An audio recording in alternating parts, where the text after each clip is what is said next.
Hey, everybody, welcome to this week's episode of Comix Paradox. Joining me today, we have two very fine gentlemen. First up, we have Mr. Leo Pond. Hey, Hey, Leo. how's it How's it go- going? It's going well, man. How are you doing? Doing great. Doing great. Can't wait to talk about this book. Yes, I can't either. And I know somebody else who can't wait to talk about it. And that would be Mr.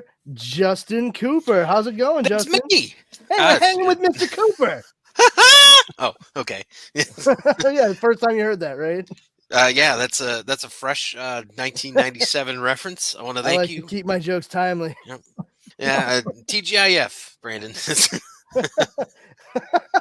Yes, I had to explain what that was to my wife a week ago. She's the same age as me.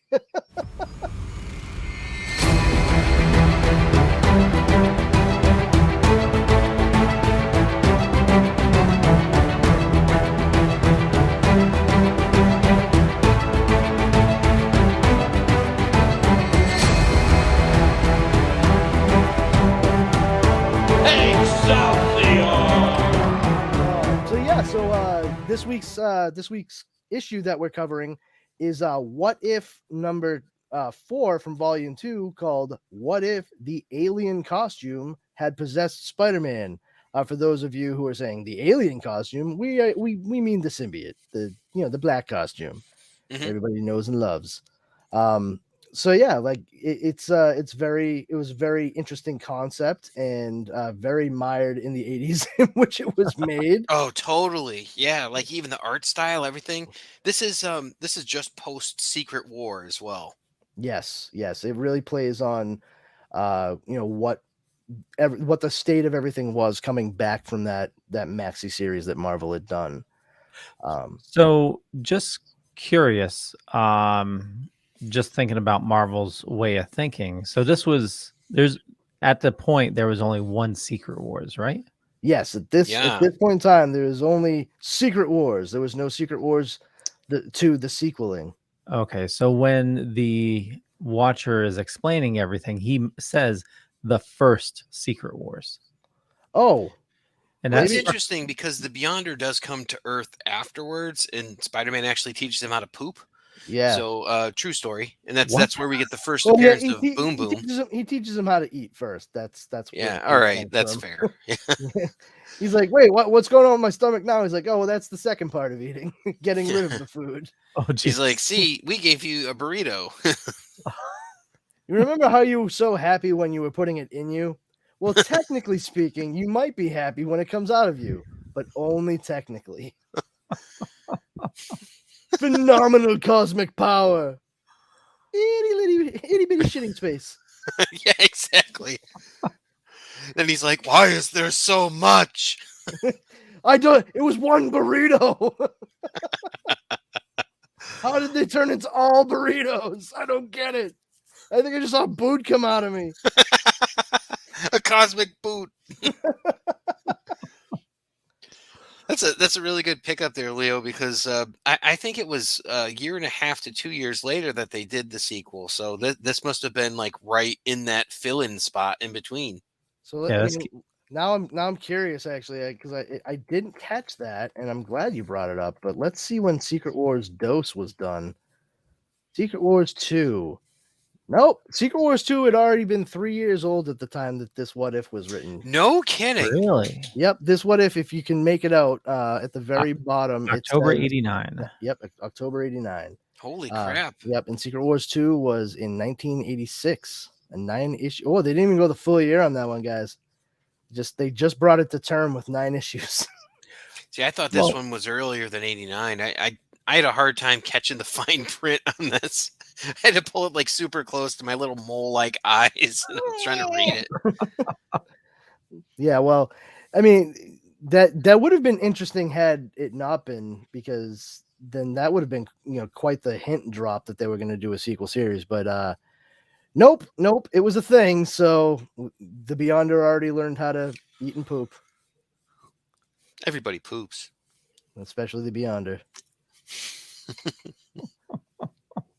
But yeah, so the whole premise behind this, what if the alien costume had possessed Spider-Man? we get into it. I mean, the Watcher Uatu goes through his usual rigmarole, where he kind of spins what happened. You know, here's how it all went down initially, up to a certain point.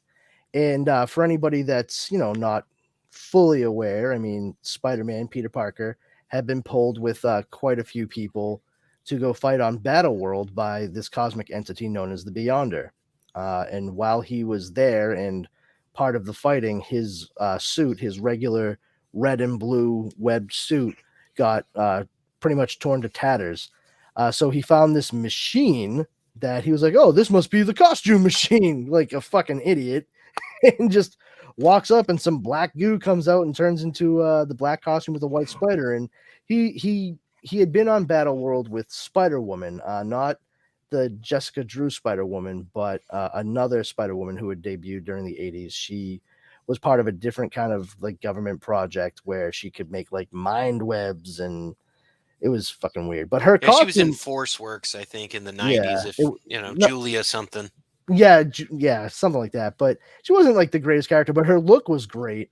And her costume was a black costume with like white boots and like no sleeves.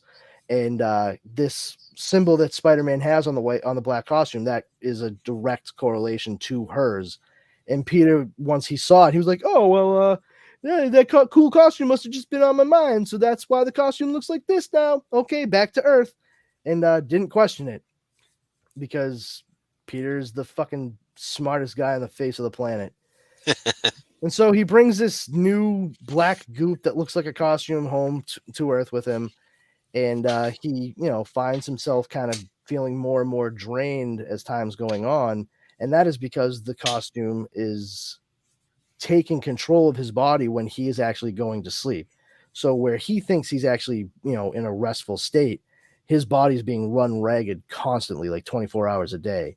And we find out, because he goes to visit Reed Richards, that it's actually what they're calling it a parasite at that point in time. It's trying to wear Peter Parker down so it can actually take control, take him over. Now, thankfully, because he went to Reed Richards at that point in time and they were able to identify it, they were able to kind of like blast the thing off, because they saw that it was sensitive to sonic waves, and it went off slinking into the shadows, and then tried one last gambit to get at Peter again. And that's when you get the classic Peter ripping off the symbiote while he's standing between church bells, because the sonic waves from the bells are allowing him to get it off of him. And at that point in time, he thought maybe the symbiote was destroyed because of it, but then we know that it just made its way to Eddie Brock and fed off their mutual hatred for Peter Parker / Spider-Man, thus actually creating a true symbiosis, because there's an agreement between the two of them, and that's why he doesn't deplete Eddie Brock of his life energy. And that's a good thing that you mentioned that piece for this story, because that's something that I actually had forgotten about. Yes. Yeah. Oh, really? See, that's something that's always been prevalent in my mind when it comes to the character of Venom, is they actually have, and it's not tacit. It's a straight up verbal agreement between the symbiote and Eddie Brock, where he won't try to drain him. They will work together because they both hate, like, Eddie Brock hates Peter Parker, and the symbiote hates Spider-Man / Peter Parker. So they just figured, like, the enemy of my enemy is my friend, and that's why Venom is. Otherwise, the symbiote would likely, if it found Eddie to be a suitable host, it would just try to drain everything out of him, and that's that. Move on to the next suitable. So wasn't it something where he was actually like bonded with it permanently, so it like couldn't be removed though? Like I thought that was the thing about Eddie. No, the symbiote made a choice. It's not so. Oh. Yeah, it's not so much that the symbiote can't; it's the symbiote won't. It basically, insofar as a symbiote could go, like, it formed a friendship of sorts with Eddie, and it becomes a matter of comfort and the devil. So the symbiote, it has a personality, it has a mind, just like any other living thing. I mean, it got accustomed to Eddie, and Eddie accustomed to it. So makes perfect sense that they would continue on working together for as long as possible. And kind of gets to the point where the symbiote and Eddie both kind of give up on the idea of like destroying Peter Parker and Spider-Man. They Yeah, realize and there's then you get like Venom Lethal Protector and he the becomes more of an anti-hero. pyre, the funeral pyre, and then the madness where he faces off against the Juggernaut. You know, like all those sort of fun 90s very ones. very 90s events. You must have read that, Leo, right? Oh Where he yeah, fights yeah. the Juggernaut. That was awesome. Oh, not the Juggernaut. I picked up Lethal Protector. I had Lethal Protector #1. I don't remember ever having read it. That's gone up in price recently, and it goes up and down. Yeah. We just had like the artist for that out here maybe like a year ago or something like that. He's signing them and all that. It kind of like it goes between like $60 and like maybe like 70, 75. And with the movie out, I imagine it's shooting up a little bit. But there's a cool red chromium cover, and that's I think the reason I bought it when I was a kid, honestly, was the cover. I thought it jumped up a lot more than that. I had this other one that was pretty cool. It was a Ron Lim story, and he actually wrote it and did the art for it. And it was about Venom going into like a supermax prison, almost like a Suicide Squad type story. It is, it's like pure pulp, like exactly what you'd expect. And like the characterizations and all that of like all the Avengers that are in there and all that is just like, wow, this is like schlock. So it's like, I forget what it is, but it's like some of the stories are not like the best. And I guess they just kind of like threw artists at them sometimes. But I remember reading a lot of Venom comics when I was a kid, and just like, he's just such a cool character to look at. Like when Sam Keith has him fighting Wolverine in the forest and all that. And like, he literally guts Wolverine, Jubilee comes up and she's like, "What happened to you?" He's like, "Oh, I got bit by a spider." That's funny. That's good Wolverine for you. It's kind of. Just real quick. Looks like graded is going for around like 180. That's not bad. Graded at what though? Like, are we talking near mid? Probably 9.8. 9.8. Yeah. Oh yeah. Between 150 and 180. Wow. Well. Oh well. That's fine by me. I'm not going to do anything with my copy. It'll stay in my long box in the board. Yep. Same here. But yeah, it's interesting. We get to the point where we see that Eddie Brock and the symbiote formed an alliance, and it's still very much the old school, birth of Venom look that they showcase in the little snippet where they explain like this is what really happened. Doing their whole reverse clue ending thing. We just have Venom, Eddie Brock in the black symbiote suit, and he just has a gigantic smile. None of the Todd McFarlane large teeth, snarling tongue kind of stuff. Always thought that the big smile on the symbiote Spider-Man for Venom was much more disconcerting than the monstrous look. Because like he could come up on you in the dark, and that like I honestly would be more frightened by this gigantic fucking weird smile than you'd hear that coming from a mile away, like the flicking tongue and all that. Venom, dude, use a fucking inhaler, bro. All right, we get it. Primatine, clear that right up. Yeah, dude needs a bib. Jeez. But so it brings us up to that point, and then it goes into the fact that Peter Parker was briefly dating Black Cat in the comics. She, was a cat burglar, and she went through some stuff to try to get superpowers to put herself up on a par with Peter and his ilk, which is how she developed her bad luck abilities. And that kind of put him and her on the outs. Well, with this, like he comes back, he's in a relationship with Black Cat.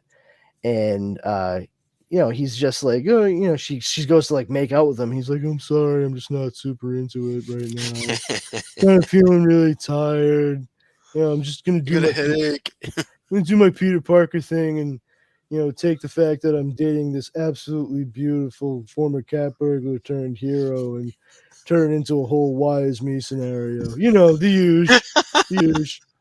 I mean, let's call it spade a spade. Like Spider-Man, Peter Parker is the fucking Woody Allen of the Marvel universe. I mean, he walks out, oh yeah, I just with the pictures, I don't know how to do it, Jameson. I'm just confused. Why won't you give me the money I need? Oh, well, now I have to go explain this to my supermodel redheaded wife. This is a nightmare. No, Are we you're not- talking Jerry Lewis or Woody Allen? It can be both. It can Okay, be both. all right. The Nutty Professor. I get it. Yeah, it's just like, dude, we get it. You're a fucking ball of neuroses that was given superpowers. Just stop. Like, at what point is enough for Peter Parker? This dude just gets piled on, and a lot of it is his own doing.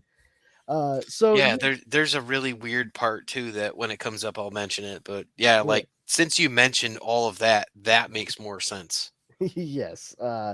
He goes, he explains to her, like, I'm just feeling real down, and she's like, maybe you had, maybe you got sick in space, which, maybe you got a space bug, which really she's not too far off if you think about it. And he's like, oh, I wonder if anybody else is feeling a little run down from being on Battleworld and forced to fight a bunch of people for God knows how long until it ended. Yeah, let me check. And she's just kind of very ambivalent towards the end, like, sure, yeah, have fun with that dickhead. and just like, bye, and leaves him on a she's so rooftop. dejected right there. She's just Yeah. like, yeah, I'm out, whatever. Yeah, I don't like, need you. she's very fragile there. There's a lot of insecurity for Felicia there. But yeah, so he goes to see the Fantastic Four like he did in the normal universe, but when he gets there, the Fantastic Four are not at the Baxter Building. They're off doing some kind of cosmic adventure or some other such bullshit like the Fantastic Four does. I'm sure it was fantastic, whatever it was. And so Peter, being the absolute brilliant guy he is, says, oh, I know who the next best thing to Reed Richards is. The guy who was one of my professors in college that occasionally turns into a giant fucking reptile. Yep. So he goes to see Kurt Connor. And he's just like, hey, can you tell me what's going on? Like, why I'm feeling run down? And he has him get into a CAT scan and gives like some of the weirdest explanation about CAT scan and how, quote, safe it is.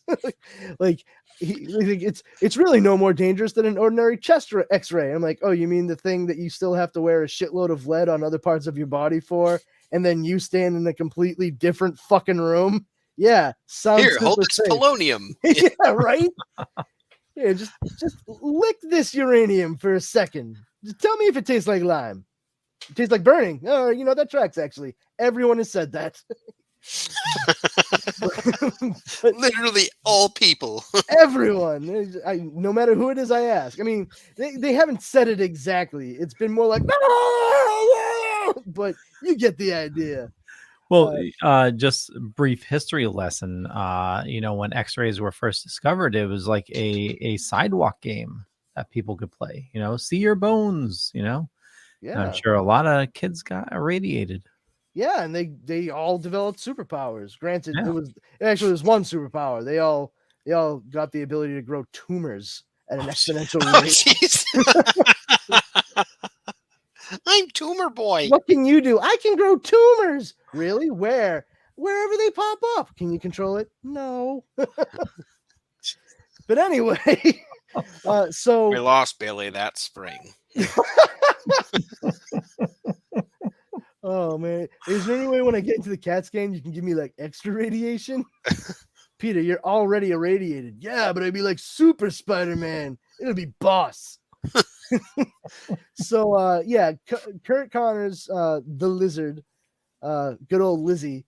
He runs a CAT scan on him and maybe some other kind of test. They don't show it or mention it, just a CAT scan. And that's when he's just like, oh hey. So there's not a whole lot I can tell you about it, but man, if only Bruce Banner weren't the Hulk, then you could ask him. And Spider-Man goes, yeah, I know, right? Okay, later. This classic Marvel super science where like everybody knows everything. Be like, hey, go to Hank McCoy. He's a geneticist. He'll tell you about physics. Go to Kirk Connors. He's working on this. He'll tell you about that.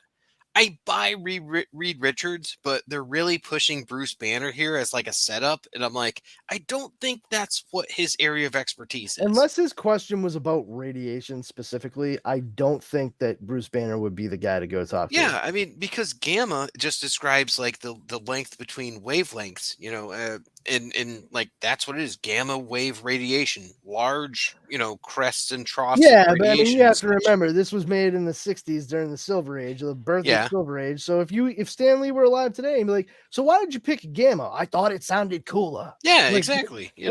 I thought it sounded great. That's what you're gonna get. Like, so why not beta? Because it sounds weak. Like that's what it was. He went with gamma because it sounded neat.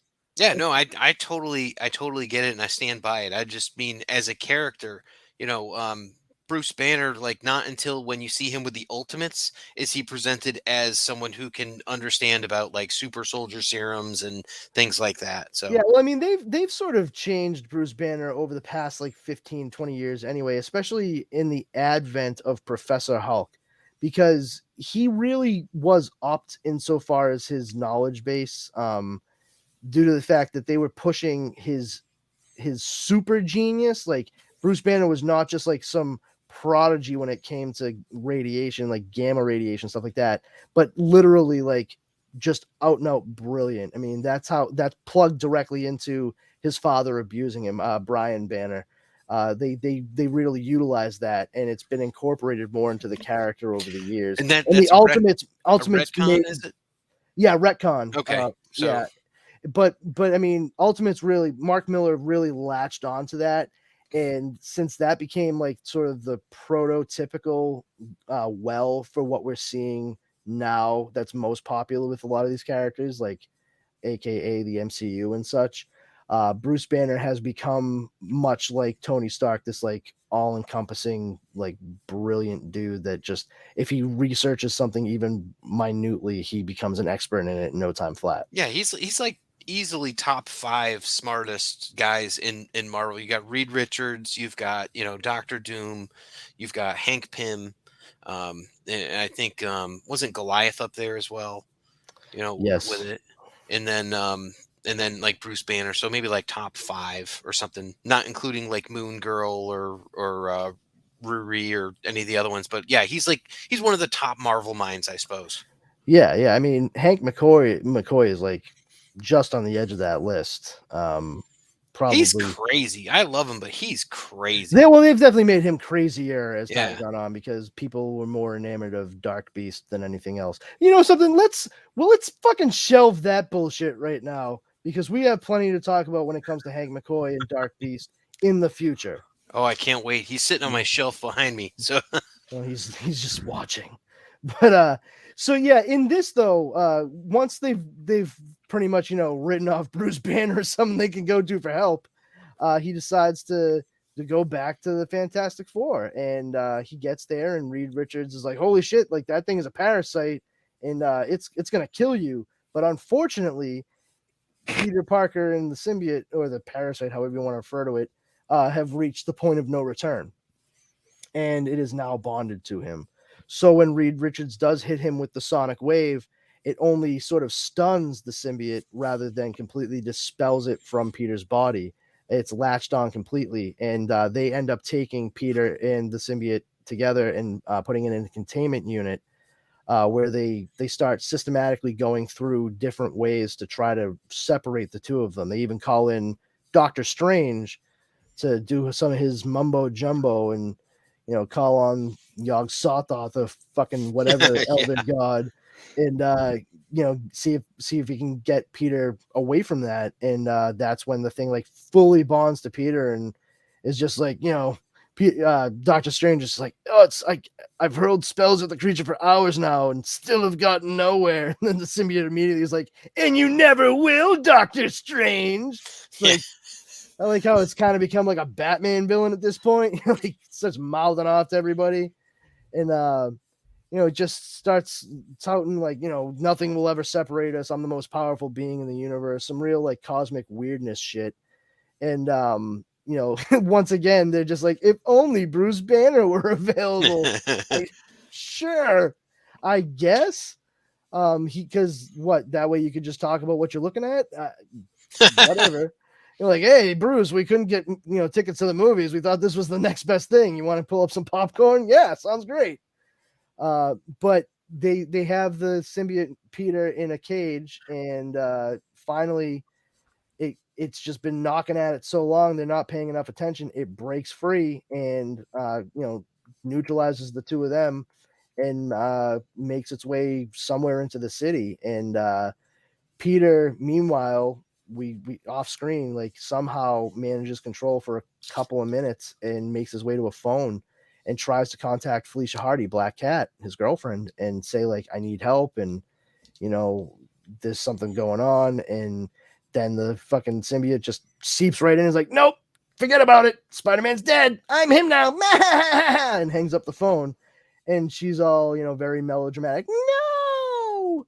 And or Vader-esque, if you want. No. I do like that we get a really good sense that she does care about Peter, which is really kind of cool characterization. She's the only female in this entire book because we don't see Sue Storm or anything like that. Well, she's not the only. There's a cameo from 2 down the road, but she's the only one that we get like a perspective from on how what's happening to Peter affects the characters around him. She's like our only sort of like eyepiece to see that.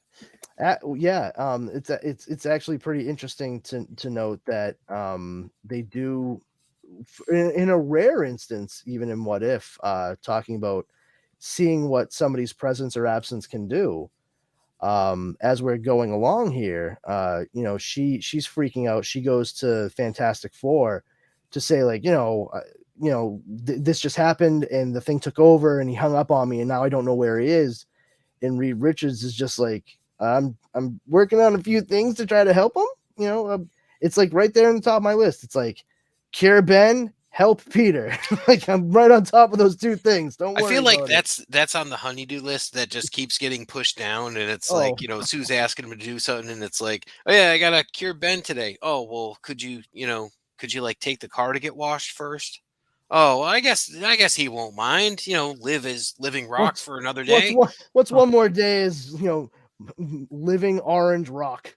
Yeah, exactly. It'll be fine. No bigs. But yeah, go ahead. No, I was just gonna bring up real quick. What did you guys think of the design of the when the symbiote became merged? They just basically added just these little swirls coming off of them.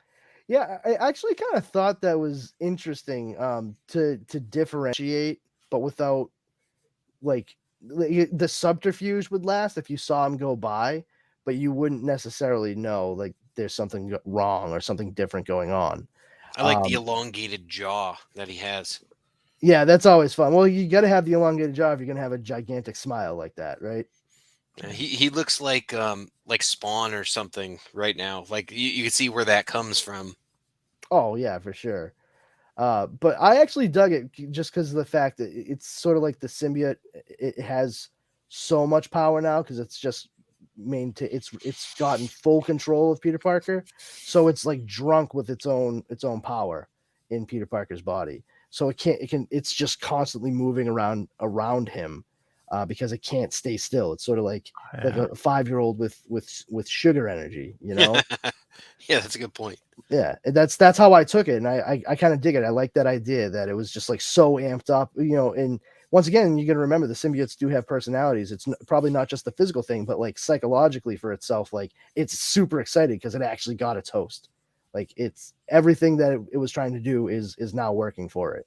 I can see that. Yeah, and Andy's got powers too, so I mean that must be a bonus. Yeah, exactly. Yeah, I mean, just like the fact that it's feeding off this adrenaline buzz on top of, like, the fact that this dude has irradiated blood, man. Like, I'm sure it's quite the buzz that the symbiote's getting as it's going through all this shit.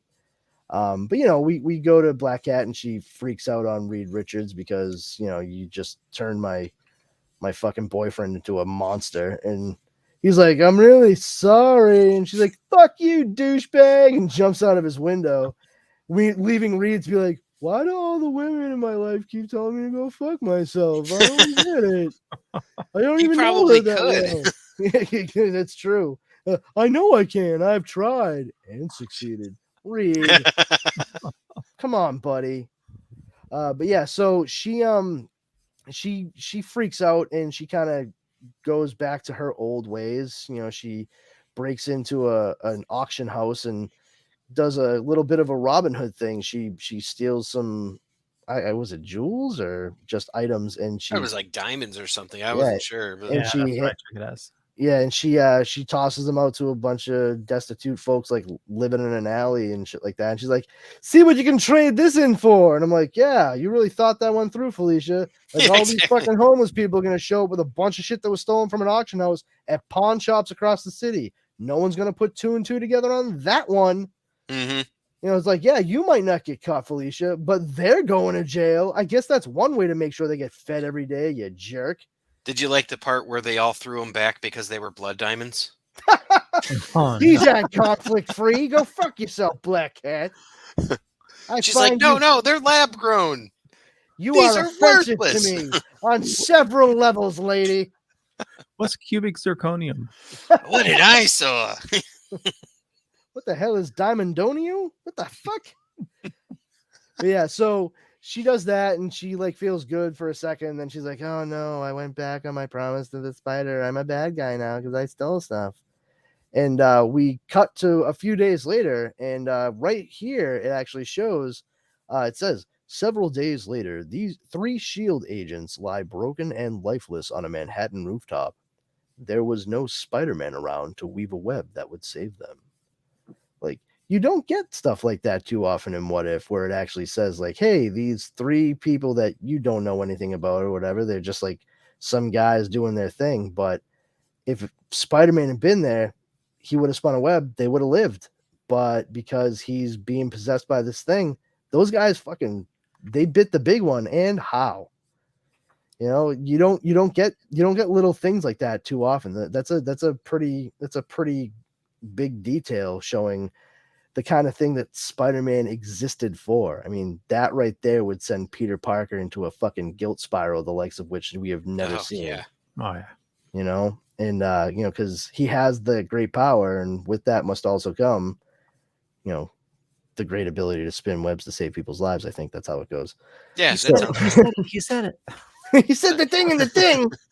Something about a pig. But yeah, so what's going on is there's a big old throwdown going on between Hulk and Thor, aka also Hulk / the Avengers, because it's really Thor and his team trying to stop him, but Thor's Thor.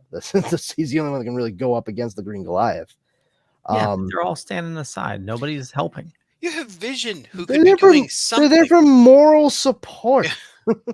Go, Thor, you can do it. Like, oh man, he keeps hitting him right in the face. He's gonna be really Thor tomorrow. I don't think you're that funny, Hank. Shut the fuck up, Janet. Thor, Yeesh. he's our man. If he can't do it, nobody can. Thor, he's our man. If he can't do it, well, I mean, maybe Giant Man could just pin him down for a few minutes. Just maybe. I don't know. Somebody open a portal. I think also they had Wonder Man on the team because he shows up a little bit later, and I was like, all right. So literally the only person that could fight him is Thor? Yeah, well, Simon had an audition that day. He did. I got nothing. Like he was needed on set somewhere. Beats me. But so this whole throwdown is going down, and the whole thing is like Bruce Banner is just like not even registering as a presence within the Hulk. Like they can just tell like Bruce is buried very, very deep, and nothing that they're doing is bringing him back out. So Stephen Strange finally, is just like, no, it's not the Hulk's fault. Nightmare did this to him. Nightmare being from the Negative Zone and one of Doctor Strange's nemesis. He's a fucking nightmare. He is the son of Mephisto, I believe. Or is that Blackheart? That's Blackheart. I'm sorry, I was thinking of Blackheart. I get confused with a lot of the Marvel demon stuff. But yeah, Nightmare's a real fucking piece of work too. And Nightmare is the one that's causing this. He's just brought the rage full force to the front of Banner's mind and buried anything that's close to resembling the reasoning portion of Bruce. Because of that, the Hulk is wildly uncontrollable. And it's gotten to the point where Doctor Strange actually goes to pull a nice little Illuminati move with a portal, and he opens it up. He says, I'm going to send him through this portal to a place where he can't hurt anybody or anything, but also he won't be hurt. I mean, that is exactly what the plan was for the Illuminati, launching him into space. And he opens it right up, and the Hulk is jumping at Doctor Strange when he does it, and his centrifugal force is pushing him through. There's inertia, and then at the last second, you just see black symbiote hands reach down and grab the Hulk's ankle and yank him right back out through the portal.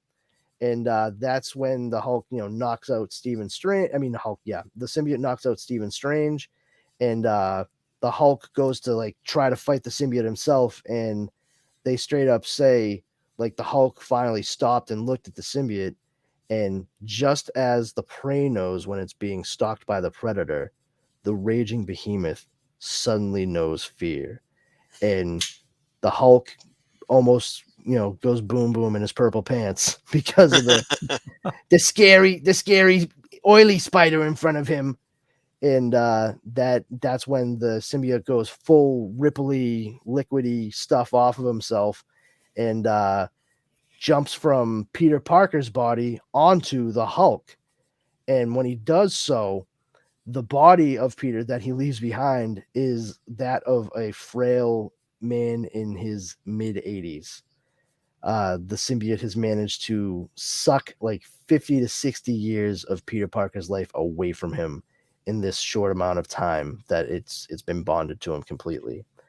And the first person to find him is Janet Van Dyne, the Wasp, and all he can say is "Help me!" like he's at the end of the movie The Fly. Meanwhile, as this tender moment is occurring, wait a second. Did he fall and not get up? Help me! I've fallen and I can't get up. I just like to say you've got Scarlet Witch and Vision and the Wasp and all that all standing by watching all of this go down. Listen, hex bolts and phasing through things aren't going to help right now. Okay, well, she wasn't powered up to where now she's apparently the most powerful person in the Marvel universe, which I still take exception to that she shouldn't be. But it's they're just sitting Marvel there and disagrees. Yeah, well, I don't have to like it, because they're making millions of dollars on it. But it's just something where it's it always bugged me. It's oh, Scarlet Witch is the most powerful. I'm like, really though, is she? Yeah. I mean, now, yes, yes, she is. But what happens next is. But back then, it was all hex bolts and probability. Yeah, yeah, exactly. I mean, basically, we already have Black Cat in this issue. What the fuck is Scarlet Witch gonna do? Oh, maybe they cancel each other out. Yeah, but what about Doctor Strange? Can't he He got knocked the fuck out. No, I mean can't he reverse age Peter? That's one of the things I was thinking about where he didn't even try. Yeah. When we get into this. Let's go ahead for a second here. We have Peter saying help me, and meanwhile the Hulk is trying to not be taken over by the symbiote, growling at it and ripping at it, and it doesn't look like it's going well for the old Hulkster gang. Oh yeah, brother. Amazing.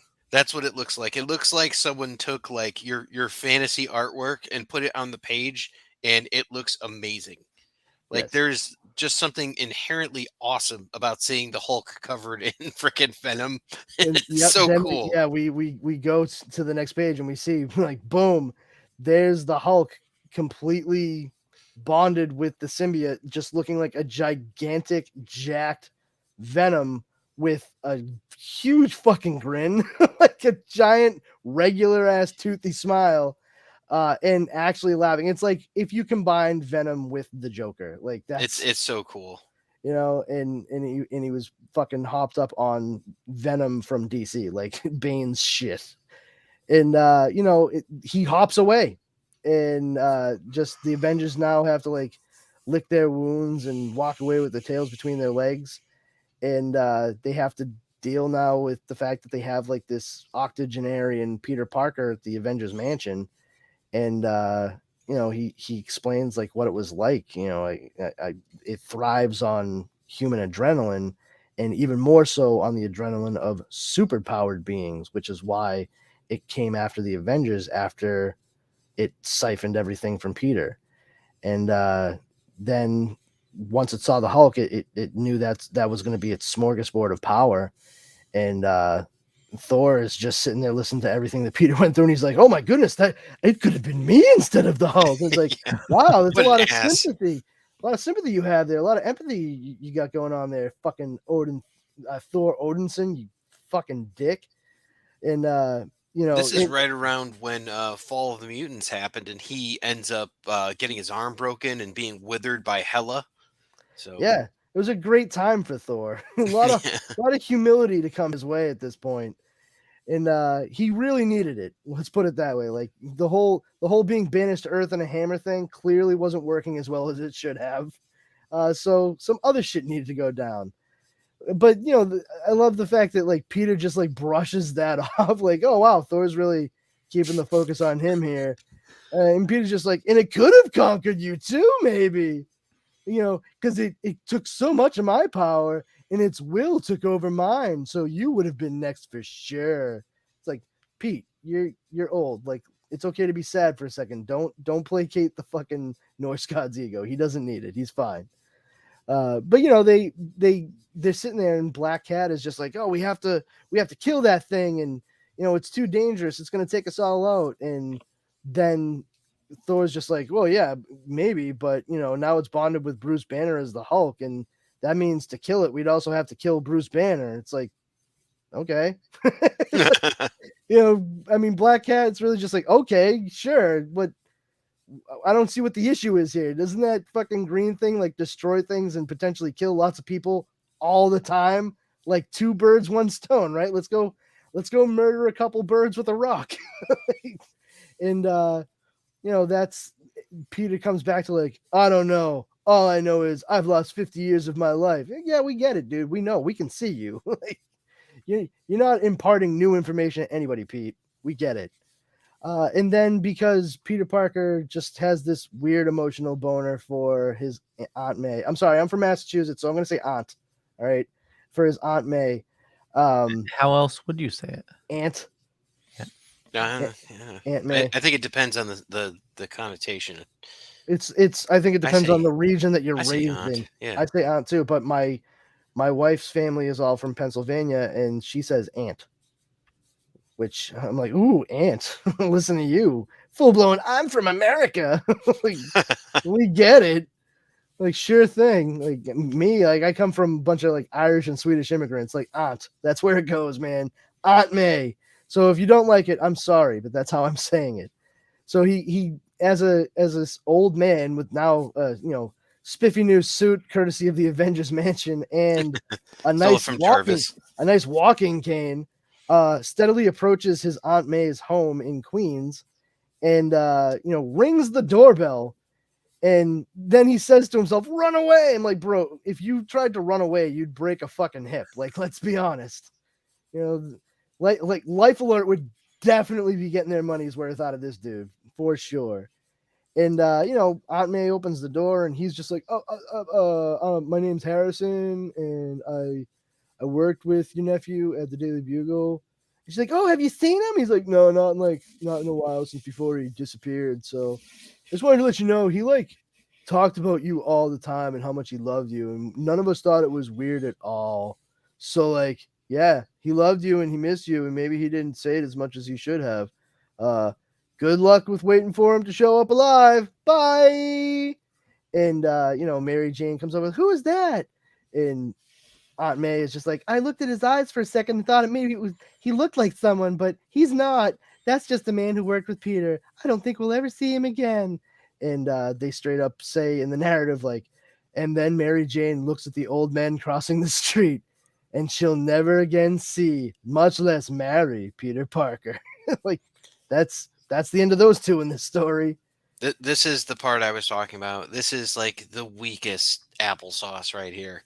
I'm like, I don't understand the character's motivation for doing this. I don't understand the way that he's speaking to her. I don't even understand what any of this means. Like, and if you took that out of the story, fine. It was just weird. It It's was like because such a Peter superfluous Parker part. has an emotional hard-on for his Aunt May.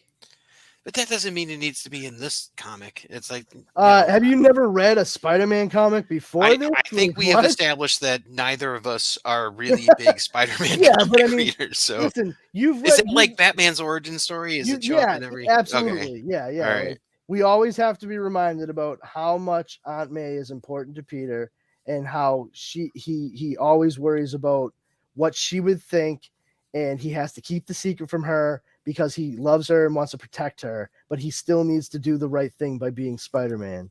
And it's always about protecting Aunt May. Like, that's part of the reason why the whole, like, what was it, one more day thing was just like, come on, dude, really? Like, to what lengths must you go to save your octogenarian aunt? Let her fucking die, dude. It's okay. Move on.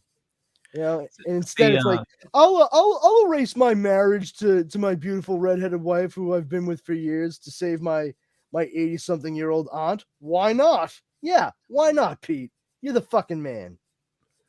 I took that as just a softball to get Mary Jane in there, just for a frame to remind people, oh shit, they're not gonna get married.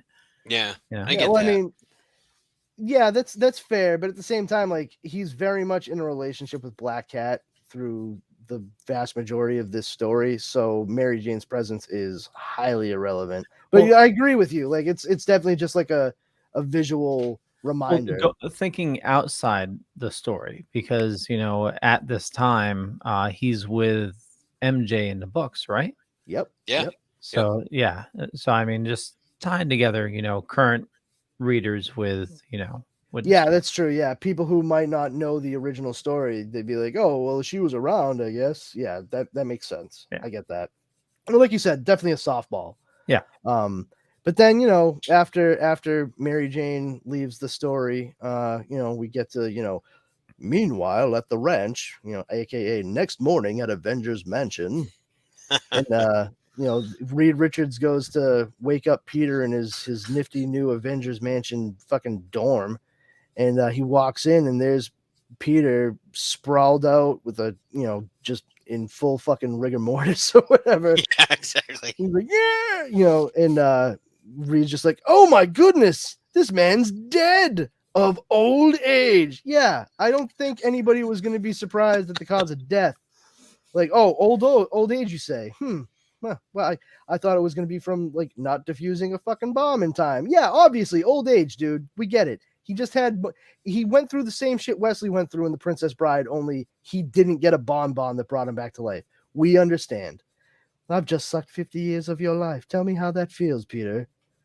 Now, this is for posterity, so please be honest and truthful. Well, he is the Man in Black, so Good stuff. That's clever. So yeah, it's just, Reed and the rest of the Avengers. They're like, oh, we'll have a nice funeral for him and this is my favorite. The next day, yeah. at an upstate piece of land owned by Avengers benefactor Anthony Stark, Earth's mightiest heroes pay last respects to a young man whom they perhaps did not fully understand, but nonetheless deeply respected. So they gave him a pauper's grave. Yes, no, and he's buried in Potter's Field with no freaking grave. Somewhere on property that Tony Stark owns. They can't even put a gravestone that says "Here lies Peter Parker" or anything. Like, look, there's no gravestone there. Nothing. It's a mound of dirt. That's it. They've already buried the body and they're standing over it. And then as they make their way, and Black Cat's standing there in her domino mask crying, and she's noticeably upset. And yes. I mean, I can understand her in this book better than any other character. For sure. Her motivations make absolute sense. Yeah. And she's standing there, and then next thing you know, coming up from behind her is Wilson Fisk, the kingpin of crime, who it's important to remember at this moment in time, Kingpin was a Spider-Man villain. He started off as a Spider-Man villain, And it wasn't until Frank Miller started writing Daredevil that he used Kingpin as Matt Murdock's arch nemesis. Now, at this time, this was already well into the run for Frank Miller, so he would have already been gone through all that. Yes, exactly. But I'm just saying, originally he was a Spider-Man villain, and he actually did play a role in how Black Cat developed her bad luck powers, which much to her chagrin. Well, she's like, you came, and he's like, listen, he might have been like my enemy, but that doesn't mean I didn't respect him. As stupid and foolish as he was, like he had a lot of heart, that kid, and like that's kind of cool.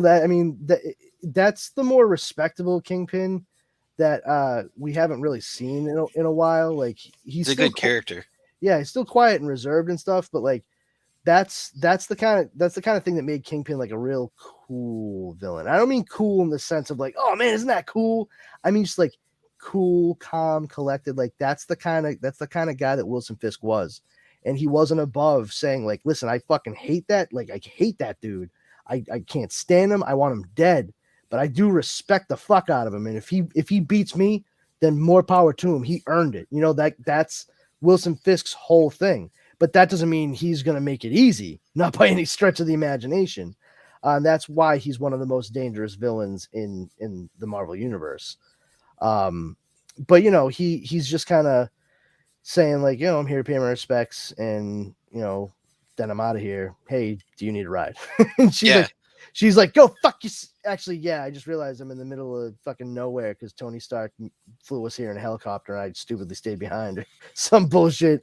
And so she gets into a limo with him, and that's the last we see. And 2 days later, we see Reed Richards rocking some serious like 3, 4, 5 day stubble, going through all of Peter Parker's notes and remarking to himself like, oh my goodness, this Peter Parker was quite the gifted scientist. Like, what a future he could have had. Like, the work he did combined with my own research, like, and on the blood samples, blah, blah, blah, blah, blah, I can create a weapon that can kill that thing and a tracker so he can find it and destroy it. Look at you, Reed. Going all hunter killer on everybody. That's the best. Reed Richards, known for hunting down alien entities and destroying them. That's definitely a weapon that he would use. So, he starts kind of telling everybody like, hey, I built this thing from these papers and the schematics and all the work. And, he's telling Janet Van Dyne at the Avengers Mansion who took the call. And she's like, so what do you want to do? And he's like, well, I have this weapon, but I want to use it as a last resort because it's just going to kill the thing. And we likely kill whoever the symbiote is on too. And, we just have to remember that we need to tell the difference between, what's acceptable and what's not, and blah, blah, blah, blah, blah. We don't want to kill based on rage. It's like, all right, Reed, you just like had somebody taken over by a fucking symbiote and get killed. And now you have another guy that's been taken over by a symbiote. Like, at what point do you say enough is enough? Like, let's not worry about this fucking weird thing and just get rid of it. So, of all the places that they track the thing down to, it's Mount Rushmore in South Dakota, which, surprisingly, why doesn't that show up in more set pieces for action in movies? Like, we haven't really seen Mount Rushmore in a Marvel movie yet. You think that'll be popping up soon? I don't know. Yeah, think about that one. That whole North by Northwest vibe. Ooh, they fucking wish they could reach Hitchcockian levels of cinema. But so they get there and Reed's fucking double fisting this goddamn gun. It's like a fucking Fantastic Four Ghostbuster with the backpack and shit. And they all decide they're gonna try to go at the symbiote. And the first one to really make their way to where Hulk symbiote is of course Thor. And the symbiote's just like, Thor, you have found me. And then to himself, still out loud, as I have planned. Like, why? Why would you do that? Like, why say that part out loud, you stupid alien suit? And then it starts like, it's obviously full of shit. And it's just like, please, Thor, I am truly remorseful for what I did to the Spider-Man. I did not know I was hurting him until it was too late. With this Hulk, I have achieved a true symbiosis. I'm restoring his mind in return for the power.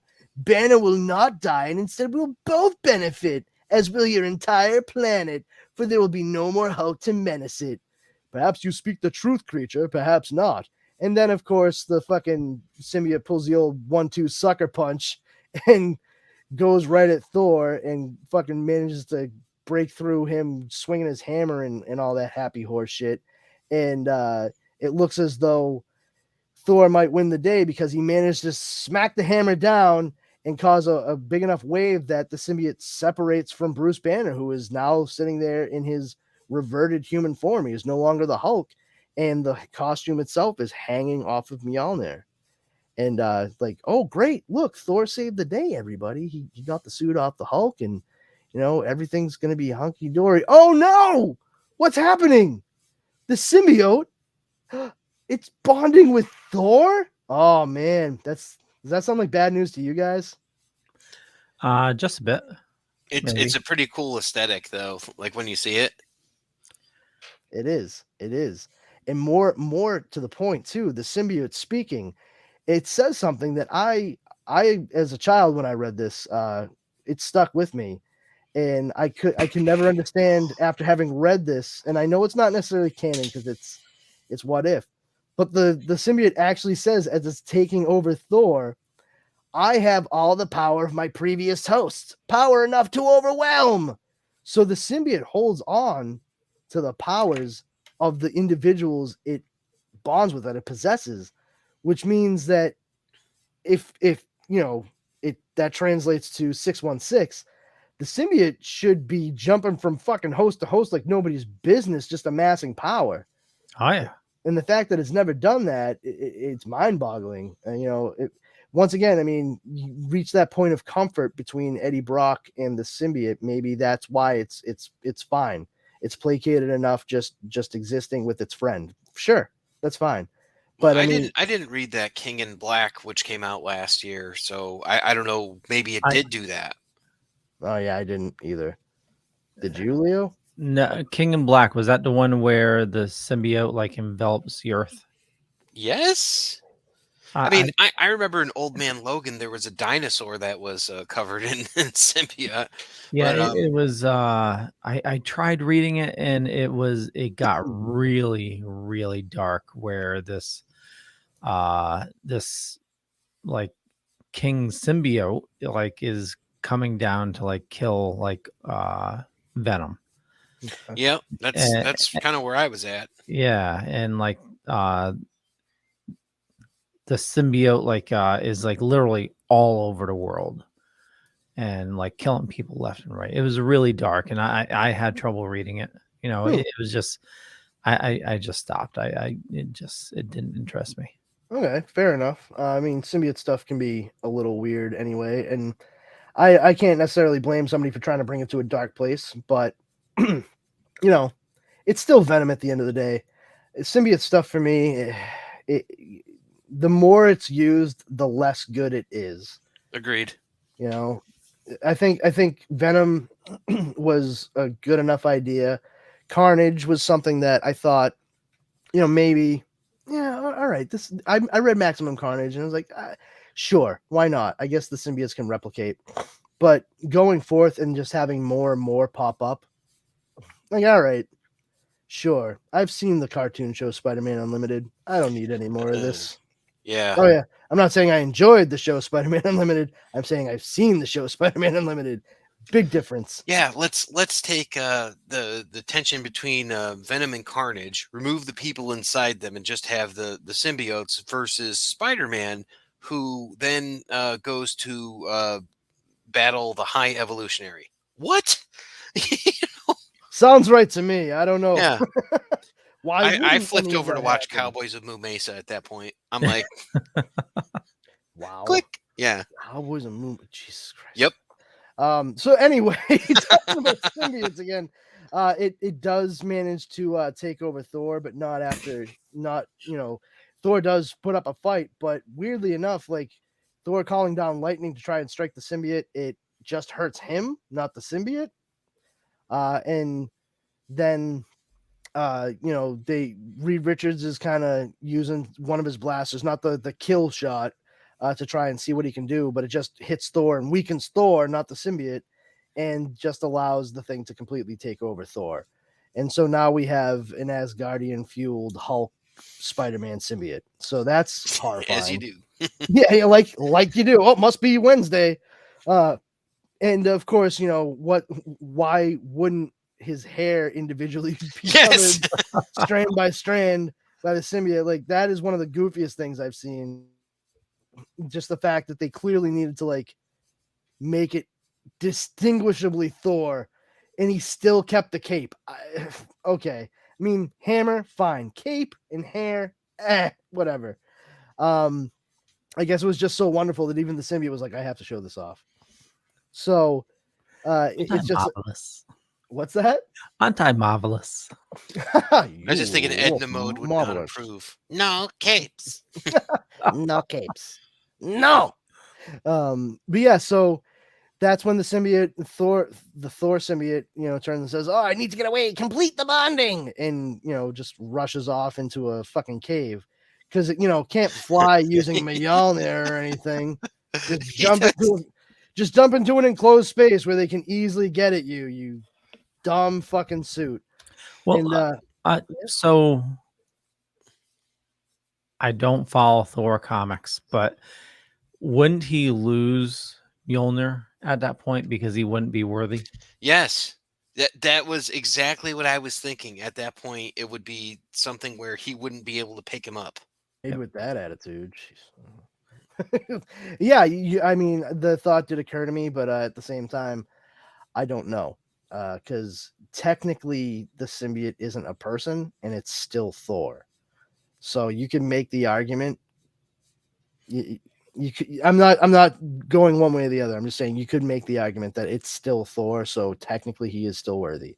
So he's just possessed. Yeah, but technically he's inside the symbiote, and the symbiote is outside. So the symbiote. Ooh, symbiote with new Thor filling. Take a bite. It's shocking. But the outer shell, that's not chocolate. Oh, it tastes like the blackness in my soul. That's because it is. Actually, it's just licorice. That's what I said. But yeah, so he jumps into a cave and Johnny Storm flies in after him real quick and then flies right back out because Thor symbiote decides to use Mjolnir to summon fucking lightning and try to fry Johnny Storm as he's flying in. And then Captain Marvel. Captain Marvel. She flies in, and not Carol Danvers Captain Marvel. We're talking about Rambeau Captain Marvel. And she goes and starts trying to jack up Thor symbiote, and she's doing a pretty decent job. But then she gets smacked right the fuck out by Thor because he's been collecting the energy that she's been throwing at him and blasted back and fucking shoots her right out of the cave where she's like caught by Star Fox. The one good thing he can fucking do on the team. Like, I'll be a trampoline / body mat for people to fall onto. And I'll make them feel good about it afterwards because that's my one fucking power. Yay. And that's the part of the book where I think that they remembered they had other characters to use. Yes, I mean, maybe at least for plot convenience, at any rate, because after they get her away and Reed is sitting there talking about like they're just like nothing's affecting it, and he's left to think about like, oh well, I do have this one thing, and they're like, oh really? You think maybe you'd want to use that at some point, dipshit? And he's like, yeah, I mean, at some point. Maybe we'll see. Let's just see how this plays out with the next few people it kills. All right, let's just feel it out. Reed Richards, fucking. Is anyone attached to Wonder Man? Like hey, Simon, get in there. All brain, no heart, just cold logic. He's truly the Spock of the fucking Marvel universe. Oh yeah. And he's the Thor is still fighting against the bonding. It's not completed yet, and that's when Thor symbiote turns and sees Black Bolt, the leader of the Inhumans. And that's because Reed Richards teleported him there, explaining the situation to him.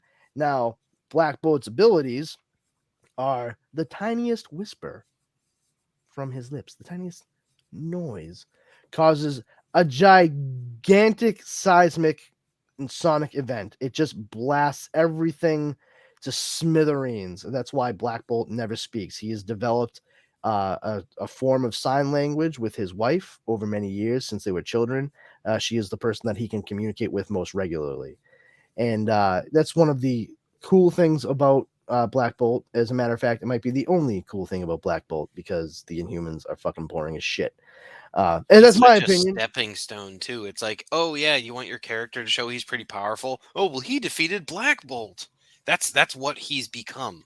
Yeah, whoopty shit. So I'm not familiar with Black Bolt, but he was a badass for like a long time. Like he was one of those guys where it's like if you were like gonna compare someone in terms of like power, you'd be like, well, Black Bolt. He's like a big time Marvel heavy hitter.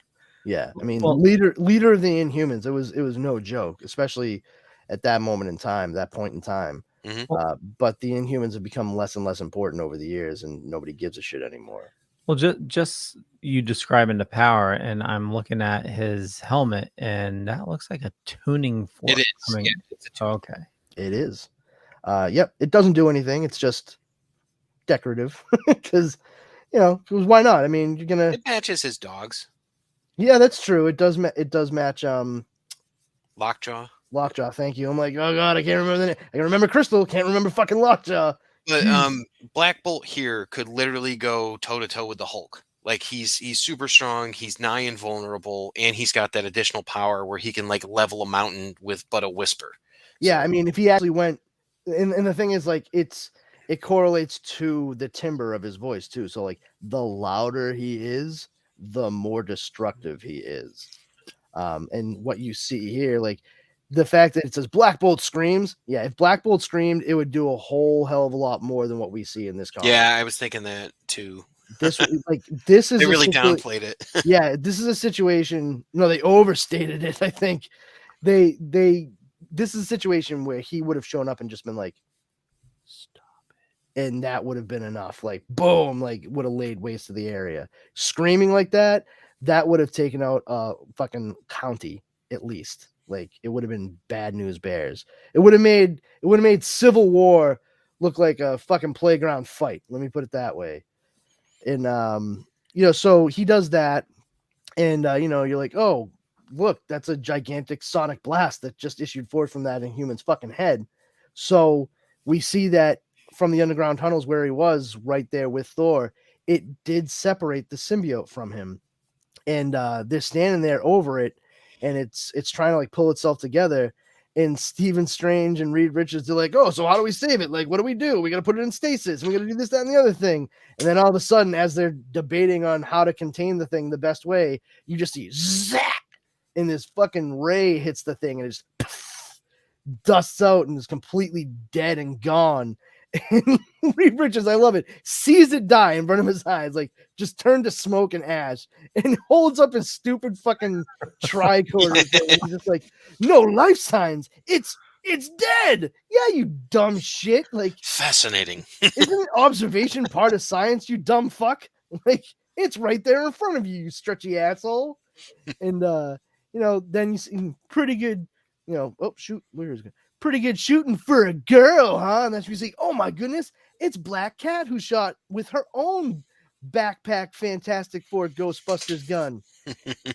And it turns out, she took the schematics that she found, like made copies of Peter's notes and brought them to Kingpin because she knew he could contact the scientists that could actually make that weapon into a reality. She did not trust Reed Richards to make the decision at the end of the day. And turns out she was correct in that assumption. And she straight up tells them off, like, you people make me sick. You were all so concerned with doing the right thing for the alien, as if it was some kind of person you could rehabilitate. Well, this space vampire killed the man I loved. So I did what you all lacked the nerve to do. You don't approve of what I did. my spider wouldn't have either. But he's dead, and you'll never know the price I just paid to see justice done. It's like, ooh, well, well, and that's when we are given the narration that she went to Kingpin and she did do that. He did that for her, but the price was a lifetime of servitude to Kingpin. She is now going to be one of his basically enforcers for the rest of her life. And that life that she tried to leave behind at the behest of, at that point, the man she loved, Peter Parker, is now going to be the only thing that she has. Quite Shakespearean. Indeed, quite tragic. And, it's actually kind of cool to see one of these end on like a note, like, like, oh, hey, shit went down, stuff was bad, and things are going to move on. But, oh man, did it really affect this one person and change their life in such a huge way? And, much like we saw that Peter Parker's presence prevented the deaths of those 3 S.H.I.E.L.D. agents earlier in the comic book, we see that his removal from Felicia Hardy's life in such a manner has essentially, for lack of a better term, doomed her to this sort of living damnation where she is forced now to do the things that she had been taught to abhor. And so that was What If the Alien Costume Had Possessed Spider-Man? What If number 4, volume 2. It's a lot of fun to look at some of the ideas put forth from this, and how what we know now, especially from what they've done with symbiotes over the years, like we had mentioned, the power packing of the symbiote from host to host. Interesting that they went that route with this one particular issue, but we never saw that idea ever explored or even remotely come close to fleshed out in any other story. Yeah, and now it's everywhere. I mean, I don't follow the symbiote comics, but even looking at the Funkos, you have symbiote everything. They have all of them that are Venomized too, like Venomized Doctor Strange, Venomized Storm, Venomized Hulk.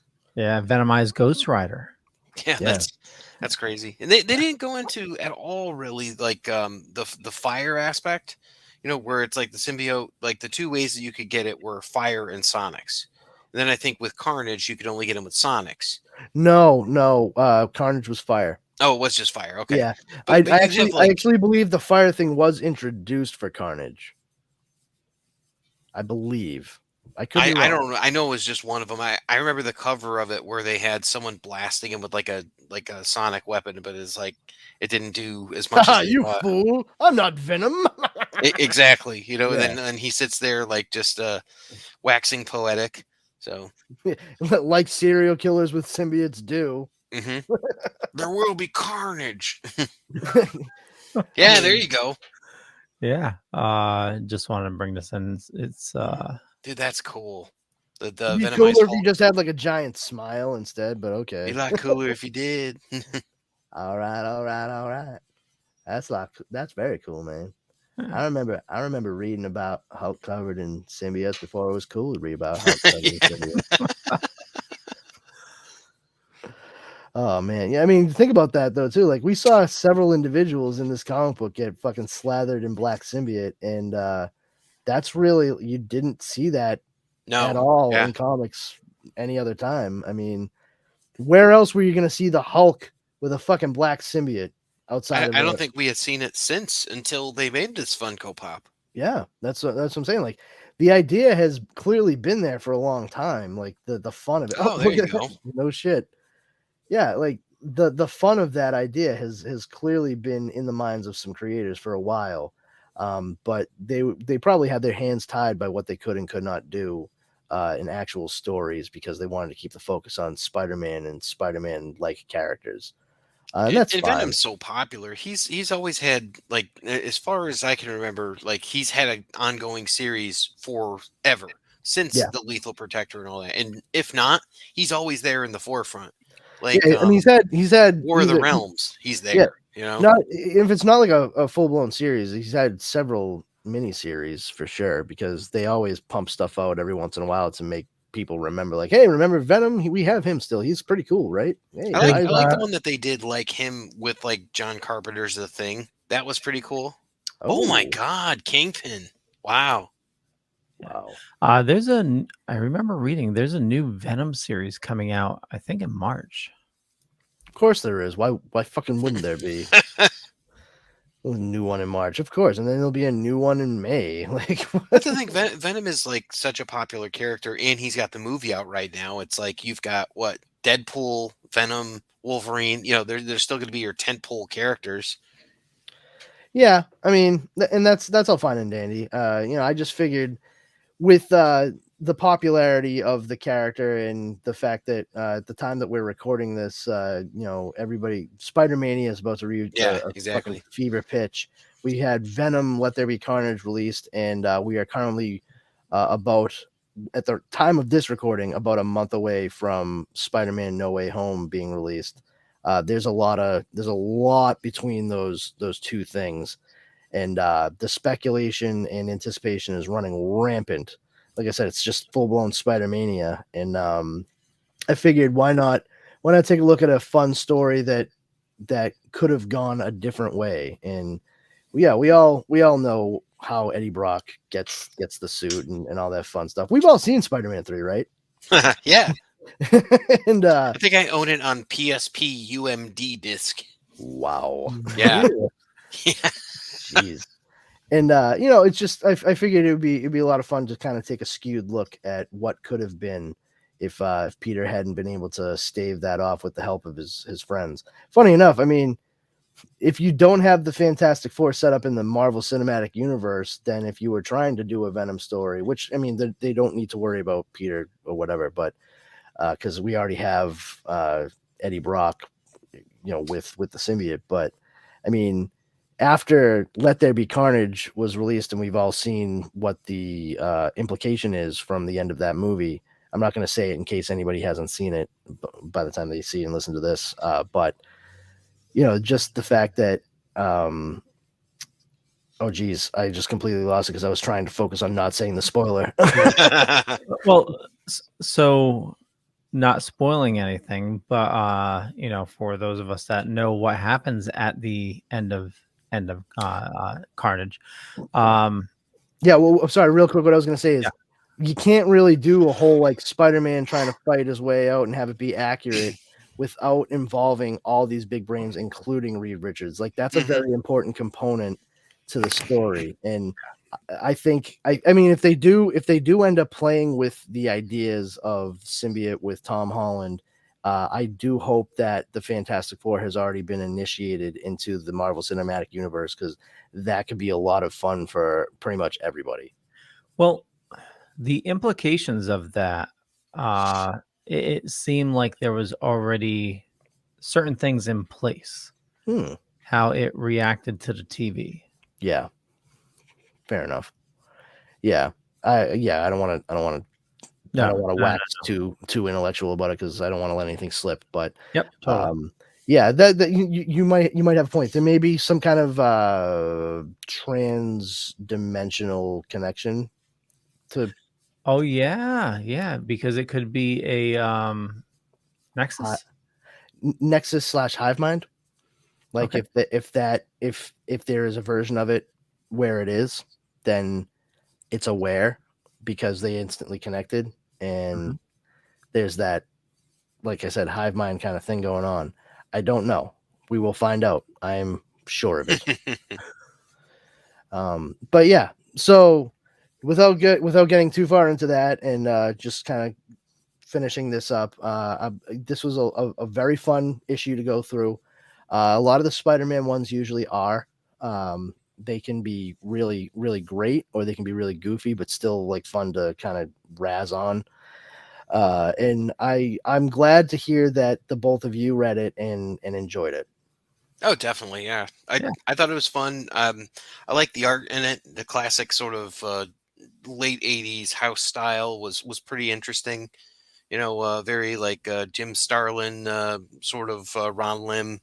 In some spots it looks like Simonson, and in some spots it looks like Frank Miller. And I'm like, okay. It's kind of like taking everything from that era and saying, "Hey, here we are." But I of think course, that's one of the things they were good about getting artists onto What If for, is to play around with styles and yeah, maybe do something that was like not necessarily aping, but kind of trying to do something in somebody else's style, sort of a challenge slash fun to themselves.